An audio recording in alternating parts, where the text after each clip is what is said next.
ഞാൻ ഇന്ന് മോനെ സ്കൂളിൽ എക്സാമിന് പോകുന്നതിൻ്റെ വീഡിയോ ആയിട്ട് ഇടുന്നത്. കുറച്ച് നേരത്തെ ഒരു കുഞ്ഞു വീഡിയോയാണ്. അപ്പം അവൻ ഇന്നലെ വെള്ളിയാഴ്ച എക്സാം ആയിരുന്നു CBSEയുടെ +2ൻ്റെ. അപ്പോൾ അവൻ രാവിലെ എനിക്ക് യാത്രയായി ഇറങ്ങുന്നതാണ്. അപ്പം ഇച്ചിരി നേരം കഴിയുമ്പോൾ ടീച്ചർ ഒന്ന് ഫോൺ വിളിക്കുമെന്ന് പറഞ്ഞു. അപ്പം വണ്ടിയിൽ കയറിയപ്പോൾ ടീച്ചർ വിളിക്കുകയും ചെയ്തു കറക്റ്റ് സമയത്ത്. അപ്പം അതങ്ങനെ ശ്രദ്ധിച്ചിങ്ങനെ ഇരിക്കുമോ, ഇപ്പോൾ ഫോൺ വരുമല്ലോ എന്ന് പറഞ്ഞത്. നല്ലൊരു സ്കൂളാട്ടോ, മേരിഗിരി സ്കൂളാണ്, കൂത്താട്ടുകുളം. അപ്പം അവിടത്തേക്ക് പോകാൻ വേണ്ടി ഞാനും ചേട്ടനും കൂടെ, ചേട്ടൻ ഇന്ന് ലീവ് എടുത്തു വന്ന്, അവന് എക്സാം ആയതുകൊണ്ട്. അപ്പോൾ കൃത്യസമയത്ത് ചെല്ലും വേണം, 8 മണിക്ക് മുമ്പ് അവിടെ ചെല്ലണം എന്ന് അവർ പറഞ്ഞിരുന്നത്. ഞങ്ങളപ്പോൾ ഒരു 7 മണി 7:15 ആയി ഇപ്പോൾ സമയം. അപ്പം ഞങ്ങൾ ഇറങ്ങുവാണ് സ്കൂളിലേക്ക് പോകാൻ. കുഴപ്പമൊന്നുമില്ല, അത്യാവശ്യം പഠിച്ചിട്ടൊക്കെ ഉണ്ടെന്നൊക്കെ പറഞ്ഞു. അങ്ങനെ ഞങ്ങൾ പോവുക. അപ്പോൾ ടീച്ചർ ഫോൺ വിളിച്ചപ്പോൾ ഞങ്ങളങ്ങനെ അനങ്ങാണ്ട് പ്രതിമ പോലെ ഇരിക്കുന്ന ഭാഗമായി കാണുന്നത്. പിന്നെയുണ്ട് ഈ പണ്ടത്തെ പിള്ളേരെ പോലെയല്ല, ഇപ്പോഴത്തെ പിള്ളേർക്ക് വലിയ ടെൻഷനൊന്നുമില്ല. അവർക്ക് പഠിച്ചില്ലെങ്കിൽ പഠിച്ചില്ല, അല്ലെങ്കിൽ പഠിച്ചു എന്ന് പറയും. പണ്ടാണെങ്കിൽ നമ്മൾ അടുത്ത വീട്ടിലെ കൊച്ചിനേക്കാളും നമുക്ക് മാർക്ക് കുറഞ്ഞു പോയെങ്കിലോ എന്നോർത്തോണ്ട് നമ്മൾ ചെറിയ നുണയൊക്കെ പറയുമായിരുന്നു അല്ലേ, നന്നായിട്ട് പഠിച്ചു എന്നൊക്കെ പറയും. പിന്നെ ചില പിള്ളേർ നമ്മളെ പറ്റിക്കുകയും ചെയ്യും കേട്ടോ, പഠിച്ചില്ല എന്ന് പറയുകയും ചെയ്യും. അവരുടെ മാർക്ക് കിട്ടുമ്പോൾ നല്ല മാർക്കായിരിക്കുകയും ചെയ്യും. അന്നൊക്കെയുള്ള പിള്ളേർക്ക് അങ്ങനെയായിരുന്നു. അന്ന് കാരണവന്മാരൊക്കെ ഇങ്ങനെ എത്ര മാർക്ക് കിട്ടും, എന്നതാ പഠിച്ചോ ഇല്ലയോ, പഠിക്കുന്നതൊക്കെ ആയിരുന്നു വലിയ സംഭവമായിട്ട് പറഞ്ഞുകൊണ്ടിരുന്നത്. ഇന്നും പഠിക്കുന്ന സംഭവമൊക്കെ, എന്നാലും അത്ര സ്ട്രിക്റ്റ് ഒന്നുമില്ല ഇന്നിപ്പം ഇല്ലേ. അത്യാവശ്യം ഒന്ന് പഠിക്കുന്ന പിള്ളേരോടൊക്കെ ഒന്നും കാരണവന്മാരൊന്നും പറയുകയില്ല. ഇച്ചിരി മാർക്ക് കുറഞ്ഞു പോയി എന്നോർത്തൊന്നും വഴക്കൊന്നും പറയുകയില്ല അല്ലേ.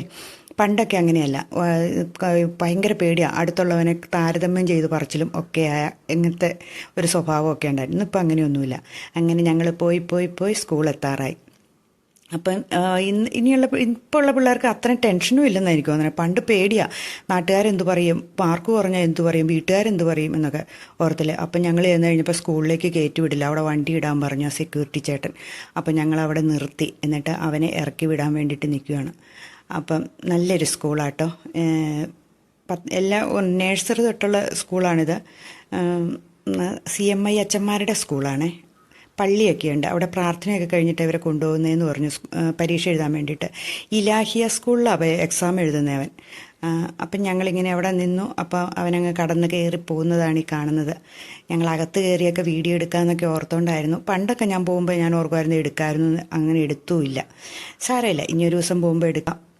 അപ്പോൾ ഞങ്ങൾ കുറച്ച് നേരം കൂടെ നിന്നപ്പോഴത്തേനും ഓരോരോ പിള്ളേരെ കൊണ്ടുവന്ന് ഇറക്കി വിടുന്ന അച്ഛന്മാർ, പിള്ളേരുടെ അച്ഛന്മാർ കേട്ടോ. അങ്ങനെ പിള്ളേരൊക്കെ കയറി പോകുന്നു. അത് കഴിഞ്ഞപ്പോൾ ഞങ്ങൾ തിരിച്ച് ഞങ്ങളുടെ വീട്ടിലേക്ക് ഇങ്ങനെ പോകുന്ന വഴിക്കൊക്കെ ഞാനിങ്ങനെ ആലോചിക്കുകയായിരുന്നു, നമ്മളെയൊക്കെ പോകാൻ വേണ്ടിയിട്ട് ബസ് കാത്ത് നിന്ന് പരീക്ഷയുടെ സമയമാകുമ്പോൾ ഓടിപ്പിടിച്ച് ചെല്ലുന്നതൊക്കെ ആകെ ഒരു ബസ്സൊക്കെ കാണുമല്ലേ. അന്നത്തെ കാലം അങ്ങനെയൊക്കെ ആയിരുന്നു. ഇന്നിപ്പം പിള്ളേരെ കൊണ്ടുവിടുന്ന അച്ഛനും അമ്മമാരും ഒക്കെ കൂടി കൊണ്ടുവിടുന്നതൊക്കെ കാണുമ്പോൾ ഒരു സന്തോഷം.